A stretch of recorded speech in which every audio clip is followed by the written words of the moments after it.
Halo Rebahaners, dimanapun kalian berada, bagaimana kabarnya? Kali ini saya akan merangkum sebuah film berjudul Death Wish yang dirilis tahun 2018 dan dibintangi oleh mantan suami tante saya yaitu Bruce Willis.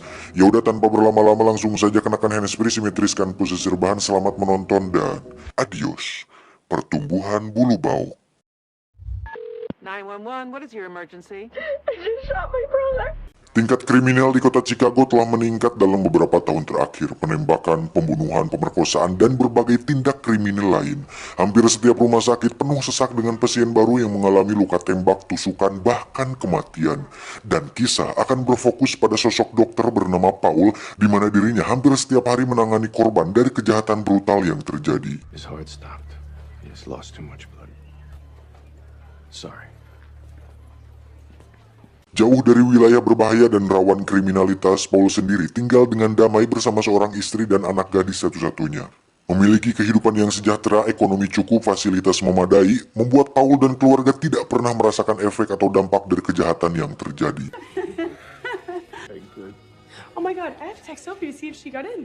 Sampai suatu hari saat dirinya pergi makan di sebuah restoran, ada seorang tukang parkir atau valet yang memarkir mobilnya, di mana si valet tersebut memotret alamat rumah Paul di GPS mobilnya. Tanpa curiga sedikit pun, itu akan menjadi awal mimpi buruk bagi Paul. Wednesday, 8 o'clock, La Fonda. And I wouldn't forget a restaurant like that. Hingga suatu malam saat sang istri dan anak tengah berdua di rumah, terlihat sebuah mobil sudah terparkir di semak-semak rumah mereka. Saat sang ibu sedang berada di dapur, beliau pun melihat jendela dan pintu sudah terbuka. Dari situ, dia sudah merasa bahwa ada sesuatu hal yang tak beres, lalu menyuruh sang anak untuk turun. Saat melihat ada jejak kaki di sana, si ibu pun makin yakin bahwa ada seseorang yang berada di rumah mereka. Dan benar saja, si anak yang tengah berada di kamar langsung dibungkam dan ditodongkan sebuah pistol di kepalanya. Dan ternyata ada 3 orang perampok yang berada di sana. Pria yang satu pun menyuruh 2 pria lainnya untuk mengikat si gadis dan diperingatkan untuk jangan berbuat macam-macam.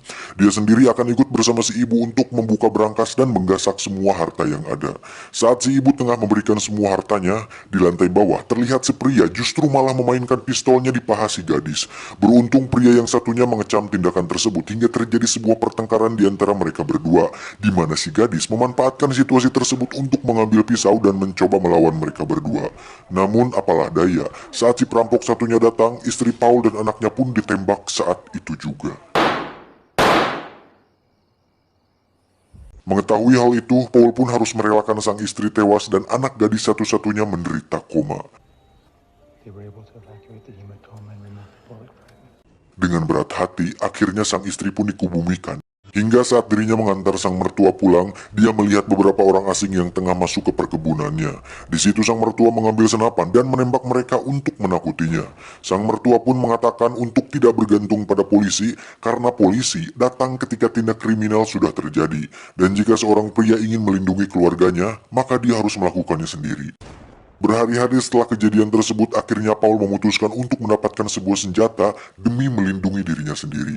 Tapi ternyata diperlukan izin resmi dan harus mengikuti prosedur untuk dapat memiliki sebuah senjata.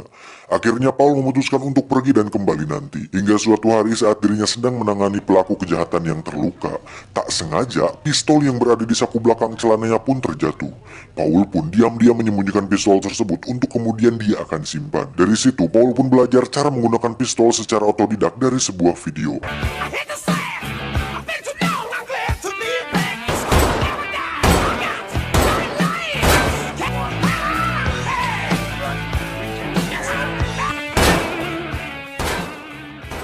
Saat melihat kondisi anak gadisnya semakin menurun, Paul pun memutuskan untuk pergi keluar dan masuk ke wilayah yang rawan kejahatan. Hingga tiba di suatu jalan sepi, Paul melihat pasangan yang tengah dirampok. Sontak Paul meneriakinya hingga dirinya mendapatkan perhatian dari penjahat tersebut. Saat mobil melaju ke arahnya, Paul pun menembak mereka beberapa kali hingga mobilnya menabrak. Paul pun sempat terluka di tangannya karena itu adalah pertama kalinya dia menggunakan senjata. Di sisi lain kita akan melihat seorang wanita yang tengah mengabadikan momen tersebut, di mana itu akan menjadi sebuah awal di mana aksi yang dilakukan Paul akhirnya viral. Tak lama, salah seorang penjahat pun keluar dan akan menghampiri Paul. Namun dengan tangan kiri Paul yang masih normal, Paul pun menembaknya hingga tewas.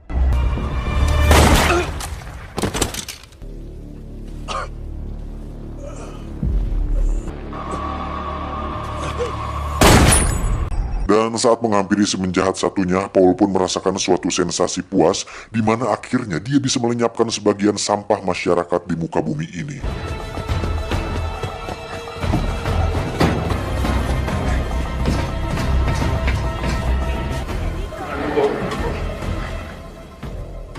Setelah kejadian tersebut, sang korban pun bersaksi bahwa orang tersebut tiba-tiba datang dan seperti seorang guardian angel atau malaikat penjaga, di mana dia memakai hoodie dan membunuh orang jahat di sana. I mean, did you see how we stood over that guy and shot him? Because he doesn't know how to hold a gun.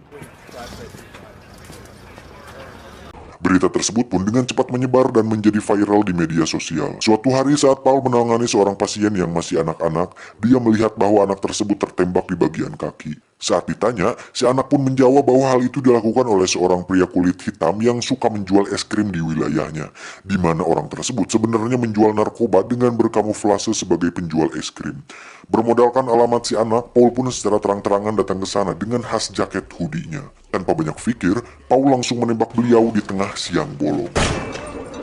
Insiden kedua tersebut pun kembali meresahkan dua polisi wilayah yang dimana mereka berdua adalah polisi yang sama yang menangani kasus Paul. Hingga Siti dan Bambang akhirnya menemukan sebuah fakta bahwa si pelaku adalah orang yang sama dengan kejadian tempo hari.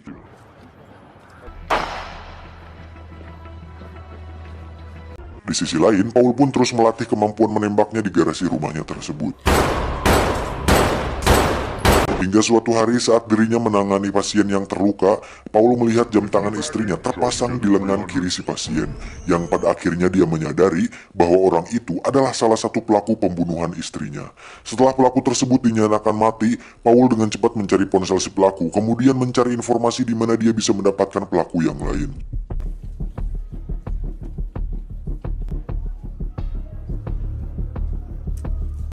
Hingga tibalah di sebuah toko yang menjual barang curian, Paul akhirnya memulai misi perburuan pelaku pembunuhan keluarganya.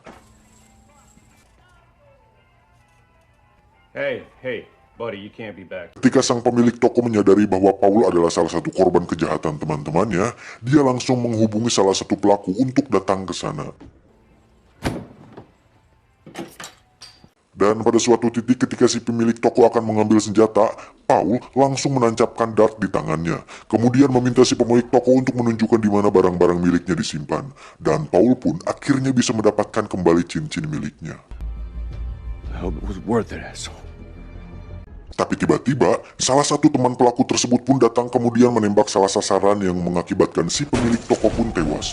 Terjadi tembak-tembakan di mana si pelaku akhirnya kalah karena kehabisan peluru.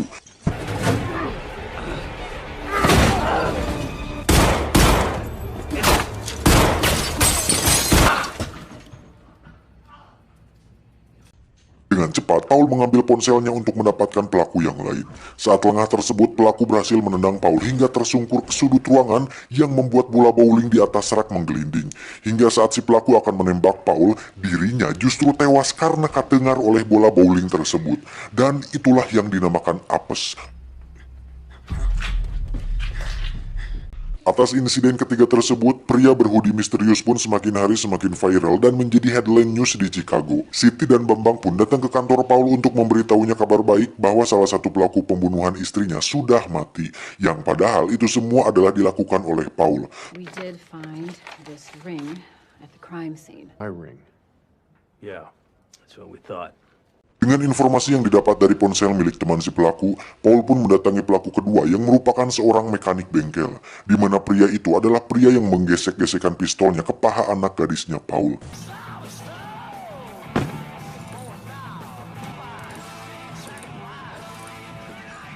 Tak perlu berbacot ria, Paul langsung mengambil kunci Inggris lalu dengan setekar kebak memukul kantong menyan si pelaku hingga pingsan. Saat sadar, si pelaku sudah dalam keadaan terikat dengan posisi terbaring. Paul pun menyuntikkan pembaal kepada si pelaku untuk selanjutnya dia akan menyayat kulit pahanya. Karena Paul seorang dokter, dia pun mengetahui titik syaraf mana agar si pelaku merasakan kesakitan dan itu dilakukannya untuk memaksa si pelaku buka suara mengenai pelaku ketiga yang ikut dalam kejadian tersebut. Setelah selesai, Paul pun meninggalkannya. Dan si pelaku pun modar. You're not gonna kill me. Dan saat Paul menemani anaknya yang sudah mulai kembali pulih, tiba-tiba dia mendapatkan telepon dari si pelaku ketiga, di mana dia mengancam akan datang langsung kepada Paul. Hingga saat sang anak sadar dan sudah boleh pulang ke rumah, disitulah Paul mulai menyusun sebuah rencana peperangan, di mana Paul datang kembali ke toko senjata dengan membeli beberapa senjata api berkaliber besar. Dan saatnya tiba, Paul menyuruh anaknya untuk bersembunyi. Paul pun mengelabui pasukan si pelaku dengan menempatkan sebuah guling di tempat tidurnya. Dan dengan strategi ala John Wick dari film yang sudah ditontonnya, pasukan tersebut pun bisa dengan mudah dia bantai.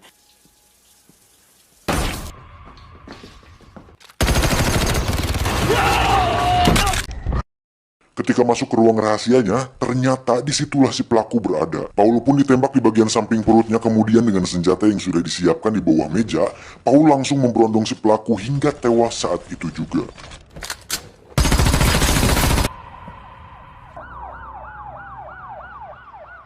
Sementara itu, Siti dan Bambang pun tidak bisa menemukan bukti atas pembunuhan yang telah dilakukan oleh Paul dan menganggap kejadian tersebut sebagai bentuk pembelaan diri. Pada akhirnya, Bruce Willis selalu menang dan memang selalu die hard di setiap filmnya. Dan inilah Death Wish. Tamat, ending yang sangat mengencrotkan. Untuk teman-teman semuanya, semoga penjelasan ini memuaskan rasa penasaran kalian terhadap film ini. Dan seperti biasa, jangan lupa subscribe, like, comment, and share agar saya dapat uang dari AdSense untuk mengganti biaya kopi dan rokok selama saya ngedit video ini. Thank you everybody. Salam pengangguran Indonesia.